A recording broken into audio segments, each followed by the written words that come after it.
Al-IyamoyeTv and radio. Voice of the voiceless. Al-IyamoyeTv Radio. Voice of the voiceless.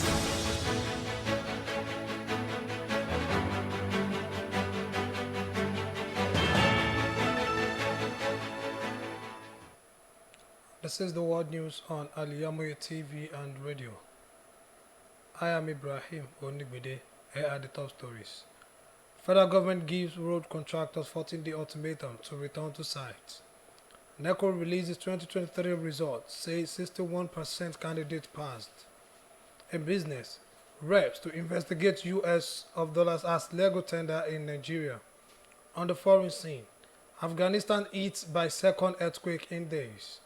In sports, FIFA confirmed Portuguese official for Nigeria-Mozambique friendly.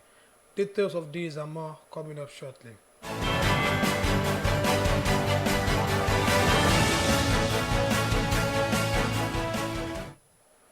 Welcome back. Now the news in detail. The federal government has given contractors handling road projects that have been abandoned a 14-day ultimatum to return to site or face revocation of the contract. The government also threatened to drag contractors ganging up against the use of concrete for road construction to the anti-crime agencies.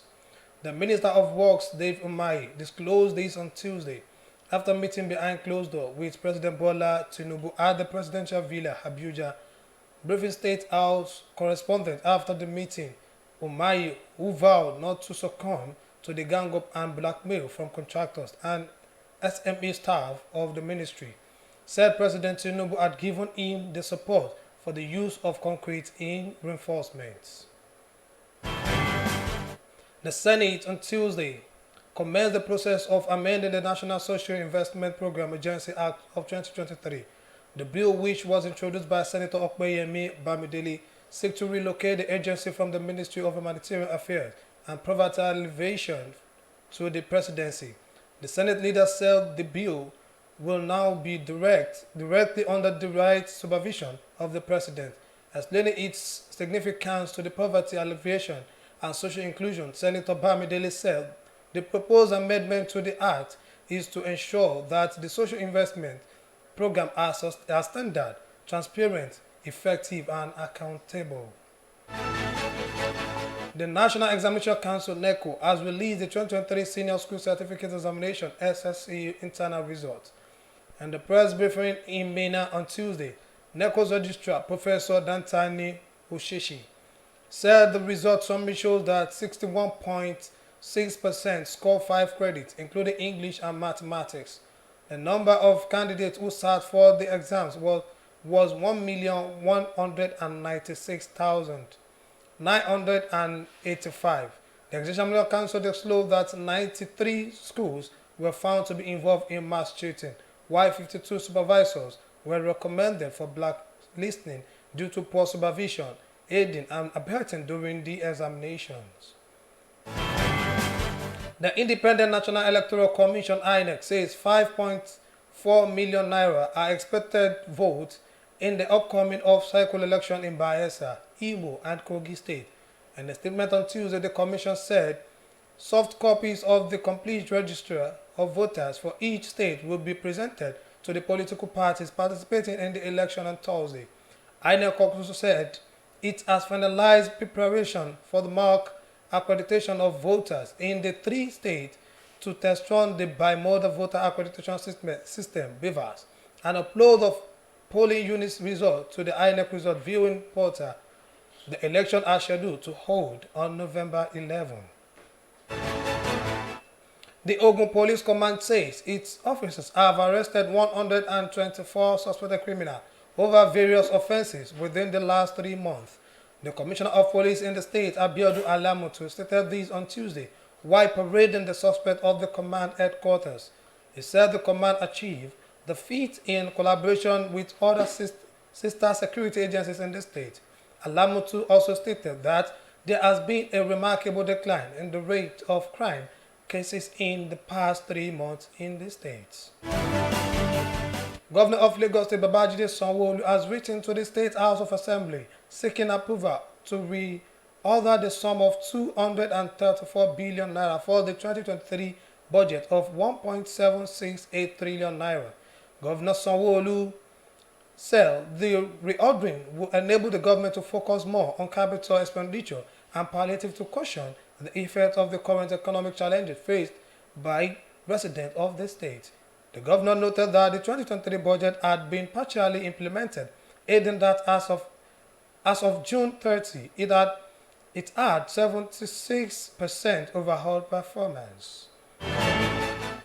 The candidate for the All Progressive Congress in Bayelsa, Chimpri Sylvia, has appealed the judgment of the Federal High Court in Abuja, which disqualified him from contesting the November 11 governorship election in the state.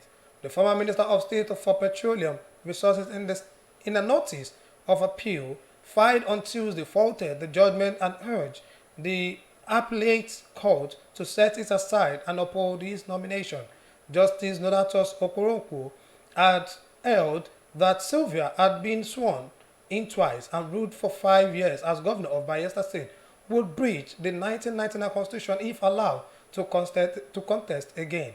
The judge held that the former governor is not qualified to run in the November poll, noting that he would spend more than 8 years in office as governor of the state if he wins and is sworn in. Speaking to journalists after the appeal was filed, Consul of Sylvia, Ahmed Raji, said he was also filed a stay of execution of the judgment.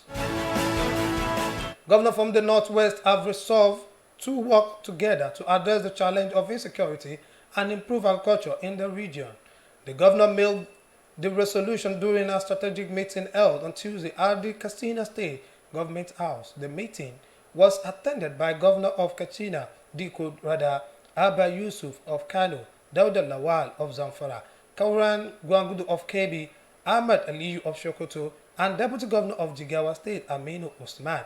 The governor also agreed to chart a way for economic prosperity of the region through an holistic approach to interstate modalities by leveraging on natural, physical, and human resources of the state. You are listening to the world news on Al-IyamoyeTv and radio. Still to come, business, foreign, and sports.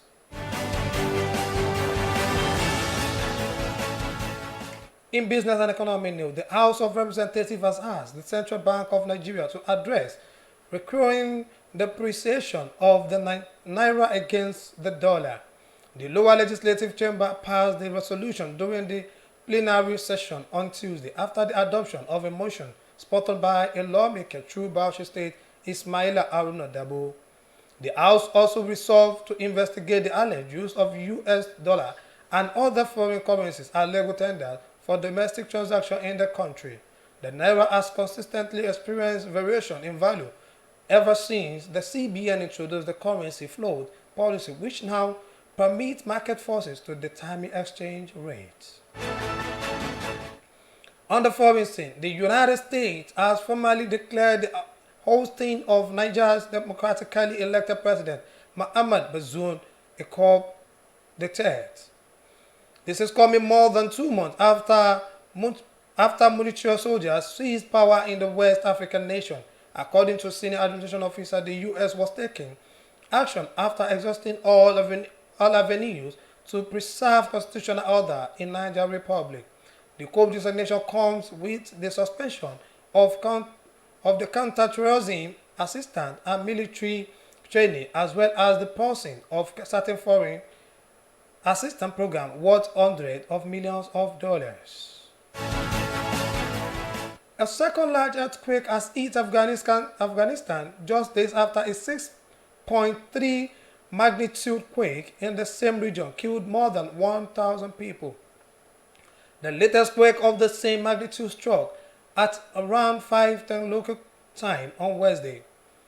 The impact of the new quake is not yet clear, but many are already sleeping in the open after their homes were destroyed on Saturday. In the world of sports, World Football Governing Body FIFA has appointed official for next Monday's senior international friendly match between Nigeria and Mozambique in Portugal.